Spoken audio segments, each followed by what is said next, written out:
اعوذ باللہ من الشیطان الرجیم، بسم اللہ الرحمن الرحیم۔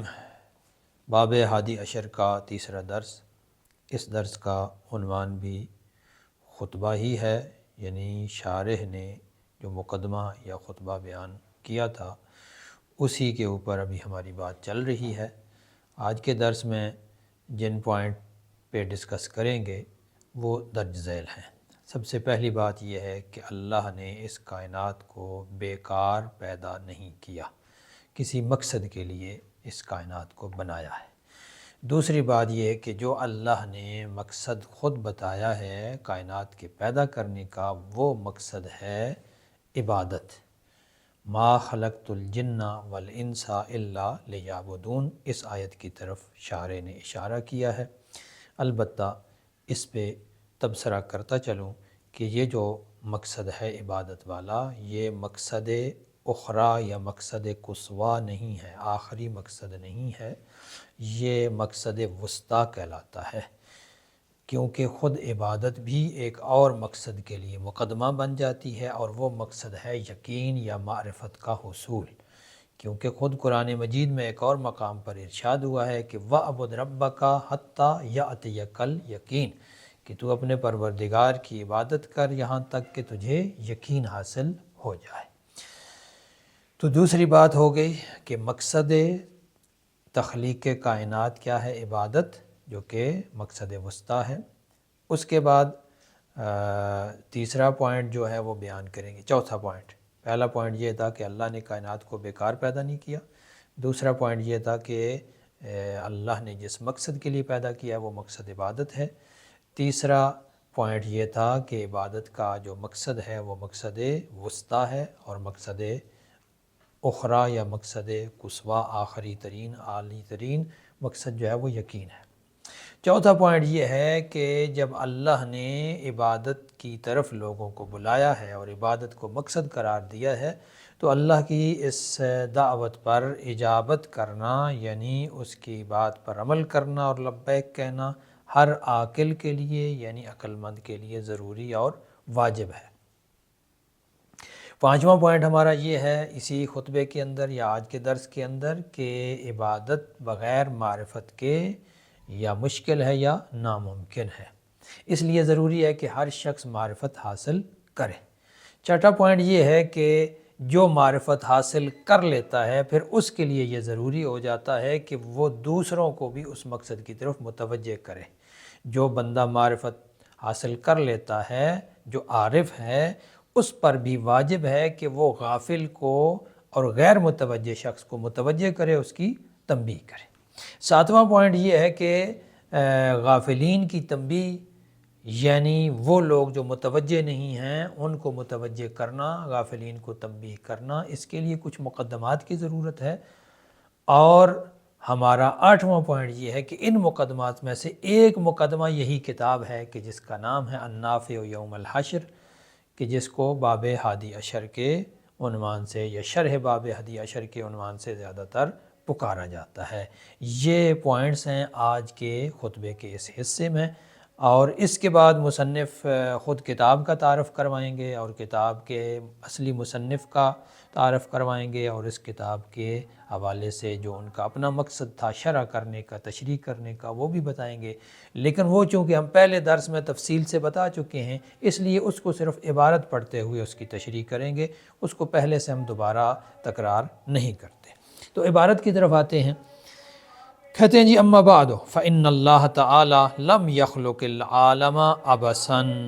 اما بعد یعنی اما بعد الحمد والثناء والصلاة والسلام، جو درود و سلام ہم کر چکے ہیں، صلوات و سلام، اس کے بعد یہ بات بیان کرنا ضروری ہے کہ اللہ نے اس کائنات کو عبث خلق نہیں کیا۔ یاد رہے کہ لفظ عالم جب استعمال ہوتا ہے تو عالم سے مراد کیا ہے؟ ما سوی اللہ، اللہ کے علاوہ جتنی بھی کائنات ہیں، جتنی بھی ممکنات ہیں، جتنی بھی مخلوقات ہیں، ان سب کو عالم سے تعبیر کیا جاتا ہے۔ عالم اور عالم کو مکس نہیں کرنا۔ عالم یعنی لام کے زیر کے ساتھ، کسرہ کے ساتھ۔ عالم کا مطلب ہوتا ہے جاننے والا، اور عالم کا مطلب ہے جس کو جانا جائے، یعنی کائنات، یعنی مخلوقات۔ اصطلاحاً عالم جو ہے ما سوی اللہ کو کہتے ہیں، یہ تمام ممکنات کو کہا جاتا ہے۔ فإن اللہ تعالیٰ لم یخلق العالم عبثا، اللہ نے کائنات کو بیکار پیدا نہیں کیا۔ عبث یعنی بیکار، بیکار سے مراد وہ چیز ہے جس کا کوئی مقصد نہ ہو، بے مقصد چیز کو عبث کہا جاتا ہے عربی میں۔ فَيَكُونُ مِنَ اللَّاعِبِينَ، فَيَكُونُ مِنَ اللَّاعِبِينَ یعنی اگر اللہ نے کائنات کو بغیر کسی مقصد کے پیدا کیا ہوتا تو خدا نخواستہ نعوذ باللہ پھر وہ لاعبین میں سے ہو جاتا ہے۔ لاعبین، لائب اس میں فاعل ہے لعب سے، لعب کا مطلب ہوتا ہے کھیل تماشا، ایسا کھیل جس کا کوئی مقصد نہ ہو۔ جو با مقصد کھیل ہوتا ہے جیسے ورزش ہوتی ہے اس کو لعب نہیں کہتے، لعب کہتے ہیں بے مقصد کھیل تماشے کو، یا یوں کہہ لیں کہ جس میں کوئی عقلائی مقصد نہ ہو اسے لعب کہا جاتا ہے۔ تو اگر اللہ نے اس کائنات کو کسی مقصد کی خاطر نہ بنایا ہوتا تو خدا بھی نعوذ باللہ ایک لعب کرنے والا یعنی کھیل تماشا کرنے والا ہوتا، کہ اللہ کی ذات اس سے بلند تر ہے، یقیناً وہ کھیل تماشا کرنے والا نہیں ہے، وہ حکیم ہے، جو بھی کام کرتا ہے، جو بھی فعل کرتا ہے کسی مقصد کی خاطر کرتا ہے۔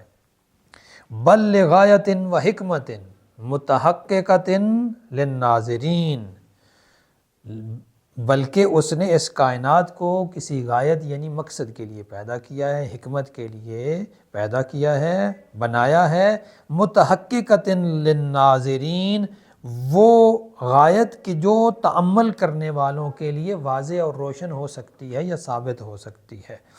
ناظرین کا لفظی معنی تو نظر کرنے والے ہیں، یہاں پر مراد یہ ہے کہ جو بھی کائنات میں غور و فکر کرے گا، غور و نظر سے کام لے گا، وہ سمجھ لے گا کہ اس کائنات کا کوئی مقصد ہے۔ وَقَدْ نَصَّ عَلَىٰ تِلْكَ الْغَایَةِ بِالتَّعْیِین، اللہ تعالیٰ نے خود بھی اس مقصد پر وضاحت سے نص کر دی ہے۔ نص کر دینا یعنی واضح کسی چیز کو بیان کر دینا، اسے نص کہتے ہیں۔ تلک الغایہ اسی غایت پر، قد نص علی تلک الغایت، اس مقصد پر اللہ نے واضح الفاظ میں اس کو بیان کیا ہے، بالتعیین معین کر کے، نامینیٹ کر کے اللہ نے اس کو بیان کیا ہے۔ کہاں پر؟ فقال وما خلقت الجن والانس الا لیعبدون، سورہ زاریات کی آیت نمبر 56 ہے، 56، کہ ہم نے جن و انس کو پیدا نہیں کیا مگر اپنی عبادت کے لیے۔ تو یہ مقصد اللہ کی طرف سے بھی بیان ہو گیا، اور ہر عقل مند جب غور کرنا چاہتا ہے، سمجھنا چاہتا ہے، تو اس کو بھی سمجھ آ سکتی ہے کہ اللہ کا کوئی مقصد ہے۔ فَوَجَبَ عَلَىٰ كُلِّ مَنْ هُوَ فِي زُمْرَةِ الْعَاقِلِينَ إِجَابَةُ رَبِّ الْعَالَمِينَ، بس ہر وہ شخص کے جو زمرۃ العاقلین میں ہے، زمرۃ العاقلین میں ہے یعنی عقل مندوں کے دائرے میں ہے، عقل مندوں کے شمار میں، یعنی ہر وہ شخص کے جس کو ذی شعور کہا جائے، جس کو ذی عقل کہا جائے، جس کو عقل مند کہا جائے، ہر وہ شخص جس کو عقل مند کہا جا سکے، اس پر یہ واجب اور لازم ہے کہ پروردگار عالم کی دعوت پر لبیک کہے، اجابت کرے، یعنی اس کی دعوت پر عمل کرے، اس کے حکم پر عمل کرے، اس کی دعوت پر لبیک کہے۔ وَلَمَّا كَانَ ذَلِكَ مُتَعَذِّرًا بِدُونِ مَعْرِفَتِهِ بِالْيَقِينِ، اور چونکہ اللہ کی اس دعوت پر اجابت کرنا، لبیک کرنا یعنی عبادت کرنا یہ مشکل ہے یا بسا اوقات ناممکن ہے، بدون معرفته بالیقین، بغیر اس کی معرفت یقینی کے، جب تک اللہ کی معرفت یقینی حاصل نہ ہو اس وقت تک اللہ کی دعوت پر اجابت کرنا ممکن نہیں ہے۔ بھئی جو بندہ اللہ کو پہچانتا ہی نہیں، اللہ کو جانتا ہی نہیں، تو وہ اللہ کی عبادت کیسے کرے گا؟ عبادت وہی کرے گا جو اللہ کی پہچان رکھتا ہو، اللہ کی معرفت رکھتا ہو۔ یہاں ایک جملہ بیچ میں یوں سمجھ لیں کہ چھوٹا ہوا ہے، وہ انہوں نے ہمارے اوپر چھوڑ دیا ہے کہ سمجھدار لوگ ہوں گے، شاید پڑھنے والے تو وہ سمجھ جائیں گے کہ جب معرفت کے بغیر عبادت ممکن نہیں ہے تو پھر ہر شخص کے لیے ضروری ہے کہ وہ معرفت حاصل کرے۔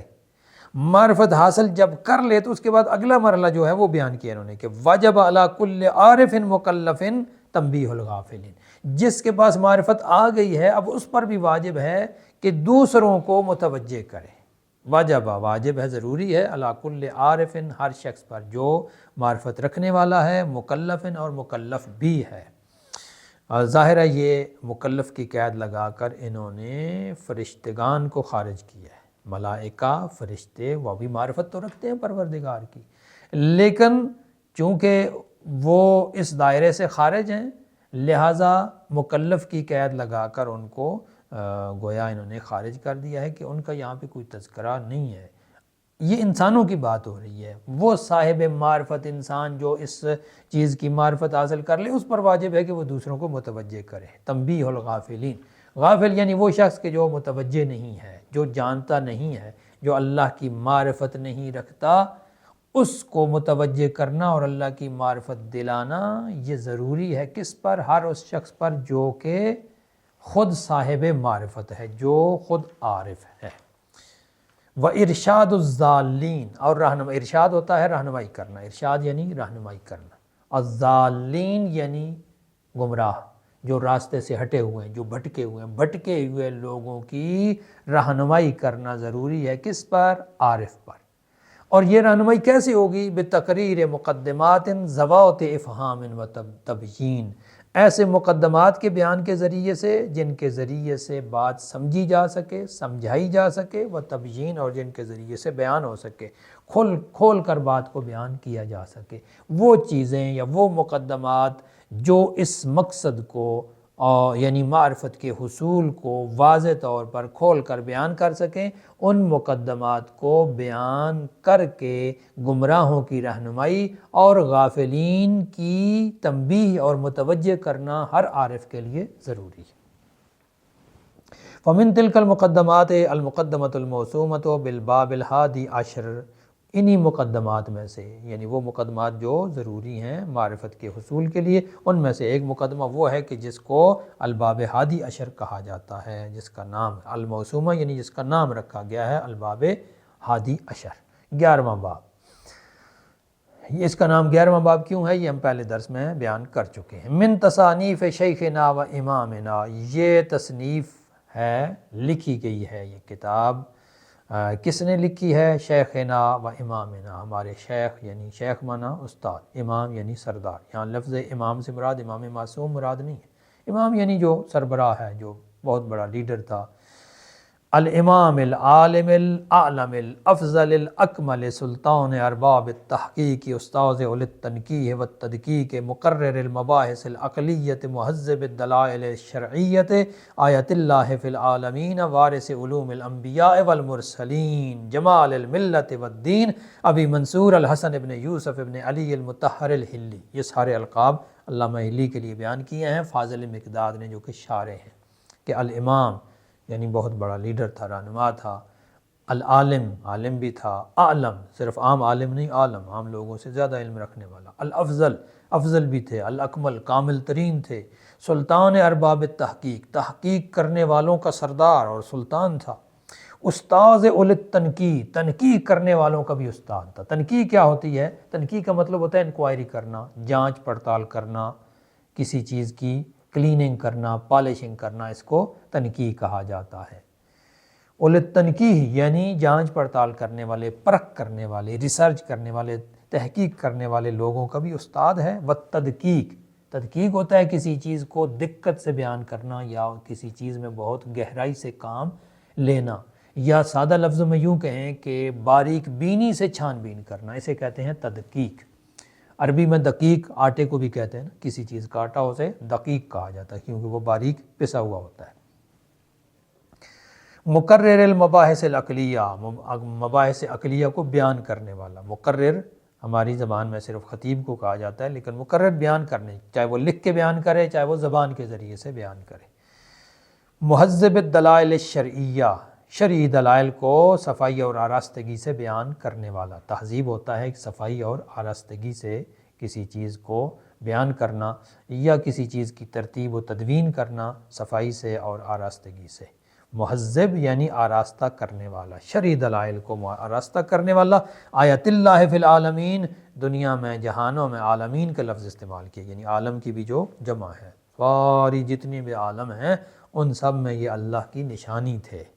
علامہ حلی، یہ وہ لقب ہے جو اہل سنت نے بھی علامہ حلی کے لیے ذکر کیا ہے، بعض کتاب میں بعض اہل سنت علماء نے بھی ان کے لیے آیت اللہ کا لفظ بولا ہے، اور غالباً پہلا عالم دین ہے جس کو آیت اللہ کہا گیا ہے، اس سے پہلے آیت اللہ کا لفظ علماء کے لیے نہیں بولا جاتا تھا۔ وارث علوم الانبیاء والمرسلین، جو انبیاء و مرسلین کے علوم کے وارث بھی تھے، جمال الملت والدین، جمال یعنی زینت، سجاوٹ، جمال تھے ملت یعنی قوم کے لیے بھی اور دین کے لیے بھی۔ ابو منصور ان کی کنیت ہے، حسن ابن یوسف ابن علی ان کا نام ہے، المطہر الحلی، قدس اللہ روحہ ونور ذریعہ، اللہ تعالیٰ ان کی روح کو مقام قدس میں جگہ عطا فرمائے اور ان کی قبر کو منور فرمائے، ذریعہ یعنی قبر۔ فَإِنَّهَا مَعَ وَجَازَةِ لَفْظِهَا قَصِيرَةُ الْعِلْمِ، یہ جو کتاب ہے جو علامہ حلی نے لکھی ہے جس کا نام ہے الباب الحادی عشر، 11واں باب، یہ مع وجازت لفظها کثیرۃ العلم، الفاظ اس کے مختصر ہیں لیکن اس کے اندر علم بہت زیادہ بھرا ہوا ہے، علم زیادہ ہے، الفاظ مختصر ہیں، وجیز کہتے ہیں مختصر چیز کو۔ وما اختصار تقریرها کبیرۃ الغنم، اس کا بیان مختصر ہے لیکن اس کے فوائد زیادہ ہیں، غنم یعنی فائدے، کبیرۃ الغنم اس کے فوائد بہت زیادہ ہیں۔ وَكَانَ قَدْ سَلَفَ مِنِّي فِي سَالِفِ الزَّمَانِ أَنْ أَكْتُبَ شَيْئًا يُعِينُ عَلَى حَلِّهَا بِتَقْرِيرِ الدَّلَائِلِ وَالْبُرْهَانِ، گزشتہ زمانے میں نے اس کتاب کے اوپر کچھ لکھنا شروع کیا تھا تاکہ اس کتاب کے جو مشکل مقامات ہیں وہ حل ہو جائیں طلاب کے لیے، اور اس میں جو دلائل و براہین ہیں ان کو کھول کر میں نے بیان کیا تھا۔ اجابتاً لالتماس بعض الاخوان، کیونکہ بعض بھائیوں نے مجھ سے یہ خواہش کی تھی، التماس کیا تھا کہ آپ کیا کریں، اس کتاب کی تشریح کر دیں۔ تو اس کتاب کی تشریح میں نے ماضی میں شروع کی تھی، لکھنا شروع کر دی تھی۔ ثم آقتنی عن اتمامہ اوائق الحدثان، پھر روک لیا مجھ نے، آقتنی یعنی روک لیا، رکاوٹ ڈال دی، ان اتمام ہی اس بات کو مکمل کرنے سے، یعنی شرح کو مکمل کرنے سے رکاوٹ ڈالی۔ کس نے رکاوٹ ڈالی؟ اوائق الحدثان، اوائق یعنی رکاوٹیں، معنی کس کے؟ حدثان، حدثان یعنی زمانہ، روزگار، لیل و نہار، شب و روز، اس کو حدثان کہا جاتا ہے عربی میں، یعنی زمانے کے حوادث نے یوں کہہ لیں، یا زمانے کی رکاوٹوں نے مجھے یہ کام مکمل کرنے نہ دیا اور میں یہ کام مکمل نہ کر سکا۔ وَمُصَادِمَاتِ الدَّهْرِ الْخَوَّانِ، مصادم یعنی ٹکراؤ۔ حدثان میں نے عرض کیا نا کہ حدثان کیا کہتے ہیں؟ زمانے کو اور روزگار کو کہتے ہیں۔ ایک عربی میں ایک اور لفظ استعمال ہوتا ہے حدثان، ہا کے کسرہ کے ساتھ، حدثان جوان لڑکے کو کہتے ہیں، جبکہ حدثان یعنی روزگار، زمانہ۔ وَمُصَادِمَاتِ دہر الخوان، مصادم ٹکرانے والی چیز کو کہتے ہیں نا، تصادم سے ہے اس میں فاعل، تصادم بھی ہوتا ہے نا کسی چیز کا، ٹکرا جانا دوسری چیز سے۔ مصادم ٹکرانے والی چیزیں، کون سی ٹکرانے والی چیزیں؟ زمانے کی ٹکرانے والی چیزیں۔ الدہر الخوان، خوان یعنی خیانت کرنے والا، غدار، دھوکہ دینے والا، شارع کے خیال میں زمانہ دھوکے دینے والی چیز ہے۔ تو اس زمانے نے دھوکہ دیا، اور اس زمانے کے کیا ہے، ٹکرانے والی چیزوں نے، یا یوں سادہ لفظوں میں ترجمہ کیا جائے کہ حوادث روزگار نے مجھے یہ کام مکمل نہ کرنے دیا۔ اذ کان صودا للمرء عن بلوغ ارادتہ، کیونکہ زمانہ جو ہے وہ انسان کو اپنا ارادہ مکمل کرنے سے روکتا ہے، رکاوٹ بنتا ہے۔ وحائلا بینہ وبین طلبتہ، زمانہ ہی ہے جو انسان اور اس کی آرزو کے درمیان رکاوٹ بن جاتا ہے، حائل یعنی رکاوٹ۔ ثم اتفق الاجتماع والمذاکرۃ فی بعض الاسفار مع تراکم الاشغال، پھر ایسا ہوا کہ سفروں میں سے کسی سفر میں، اسفار جمع صفر کی ہے، صفر سین کے ساتھ، سین کے زیر کے ساتھ، اس کا مطلب کتاب ہوتا ہے، اور ایک ہوتا ہے سفر سین کے زبر کے ساتھ، اس کا مطلب ہوتا ہے سفر کرنا، جس کو اردو میں بھی ہم سفر کہتے ہیں۔ تو یہاں پر اسفار سفر کی جمع استعمال ہوئی ہے، صفر کی نہیں ہے، یہ فرق ذہن میں رکھنا ہے۔ جو جمع ہے نا اسفار، یہ دونوں کی جمع آتی ہے، صفر کی جمع بھی آتی ہے اور سفر کی جمع بھی آتی ہے، لیکن یہاں سفر مراد ہے کہ بعض سفروں میں ایسے کہیں چلا تھا، بعض دوستوں کے ساتھ اتفاق ہوا کہ اکٹھے ہو گئے، مذاکرہ بھی ہو گیا، یعنی یاد دہانی ہوگی ان باتوں کی۔ مع تراکم الاشغال، حالانکہ مصروفیات بہت زیادہ تھیں، اشغال یعنی مصروفیات، اس کے باوجود ایک سفر پیش آیا اور اس میں مذاکرہ بھی ہوا، یعنی یاد دہانی ہوئی ان چیزوں کی۔ وتشویش الافکار فکر میری مشوش تھی، افکار مشوش تھے، یعنی جب انسان کے ذہن پر بہت زیادہ کام اکٹھے ہو جائیں نا تو فکر مشوش ہو جاتی ہے، اس لیے تشویش الافکار کہا ہے کہ بہت سارے کام میں کر رہا تھا جس کی وجہ سے مجھے یہ کام بھولا ہوا بھی تھا، مصروفیات بھی زیادہ تھیں، ذہن بھی مشوش تھا۔ اس کے باوجود اس سفر میں بعض ایسے دوست مل گئے کہ جنہوں نے مجھ سے یہ خواہش کی، فَالْتَمَسَ مِنِّي بَعْضُ السَّادَاتِ الْأَجِلَّا، بڑے جلیل القدر، اجلا جلیل کی جمع یعنی عظمت والے، سادات یعنی صاحب کیا ہے سردار لوگ جو تھے۔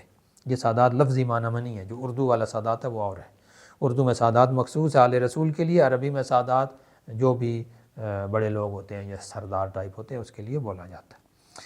تو بعض بڑے جلیل القدر اور سردار لوگ تھے میرے ساتھ، دوست تھے جو میرے ساتھ اس سفر میں تھے، انہوں نے مجھ سے التماس کی، کیا ان اعید النظر والتذکر لما کنت قد کتبت اولا، مجھے کہا کہ جو آپ پہلے کچھ لکھ چکے ہیں نا اس میں تجدید نظر کریں اور اس کو دوبارہ ڈھونڈیں کہاں رکھا ہوا ہے، ان کتابوں کو ڈھونڈ کے دوبارہ لکھیں، والمراجعۃ الی ما کنت قد جمعت، جو کچھ میں جمع کر چکا ہوں انہوں نے کہا کہ اس کی طرف دوبارہ رجوع کریں، اس کو نکالیں ڈھونڈیں۔ فعجبت ملتمسہ، ان دوستوں کے التماس اور تمنا پر میں نے لبیک کہا، میں نے ان کی بات قبول کی، اذ قد اوجب اللہ تعالی علی اجابتہ، کیونکہ یہ ایسے بزرگ دوست تھے کہ جن کی باتوں کو ٹھکرانا ممکن نہیں تھا، اس لیے یہ تعبیر استعمال کی فاضل شارح نے، فاضل مقداد نے، کہ اللہ نے میرے اوپر لازم قرار دیا تھا، واجب قرار دیا تھا کہ میں ان کی بات پر اجابت کروں۔ ھذا مع قلۃ البذاء، حالانکہ میرا علمی سرمایہ بہت کم ہے، وکثرت الشواغل المنافیۃ للاستطاعت، اور دوسری طرف میری مصروفیات اتنی زیادہ ہیں کہ میرے لیے یہ کام کرنا بڑا مشکل ہے، استطاعت میرے لیے آسان نہیں ہے۔ استطاعت ہوتا ہے کسی کام کو کر سکنا، اس کے باوجود میں نے ان کی بات پر لبیک کہا، وہاں انا اشرع فی ذالک، لیجئے جناب اب میں یہ کام شروع کر رہا ہوں، لیکن اپنی طاقت پر بھروسہ نہیں، مستمدا من اللہ تعالی، مدد طلب کر رہا ہوں اللہ تعالیٰ سے، المعونۃ علیہ، کہ وہ اس بات پر میری مدد فرمائے، ومتقربا بہ الیہ، اور اس کام کے ذریعے سے میں اللہ کی ہی قربت بھی چاہتا ہوں، نیت بھی کیا ہے، قربتاً الی اللہ ہے۔ وسمیتہ، اور اس کتاب کا میں نے نام رکھا ہے النافع یوم الحشر فی شرح الباب الحادی عشر، یہ کتاب حشر والے دن فائدہ دے گی اس لحاظ سے، اور یہ شرح ہے باب ہادی عشر کی۔ حشر والے دن کیوں فائدہ دے گی؟ اس لیے کہ چونکہ حشر والے دن انسان جواب دہ ہے اپنے اعمال کا اور اپنے عبادات کا، اور اعمال اور عبادات انسان تب انجام دے گا جب اس کے پاس معرفت ہوگی، اور وہ معرفت حاصل ہونی ہے اس کتاب کے ذریعے سے، اس لیے اس کا نام رکھا النافع یوم الحشر، جو قیامت والے دن فائدہ دینے والی ہے۔ وما توفیقی الا باللہ، میری توفیق صرف اللہ کی سے ہی ہے، یعنی میں اللہ سے ہی مدد چاہتا ہوں، علیہ توکلت، اسی پر بھروسہ کرتا ہوں، والیہ انیب، اسی کی طرف میں لوٹ کر جاتا ہوں، اناب ینیبو کہتے ہیں نا لوٹ کر جانا، اسی کی طرف میں لوٹ کر جاتا ہوں، اسی پر بھروسہ کرتا ہوں اور اسی سے ہی توفیق طلب کر رہا ہوں۔ خداوند متعال میری مدد فرمائے کہ میں اس کام کو مکمل کر سکوں۔ والسلام علیکم۔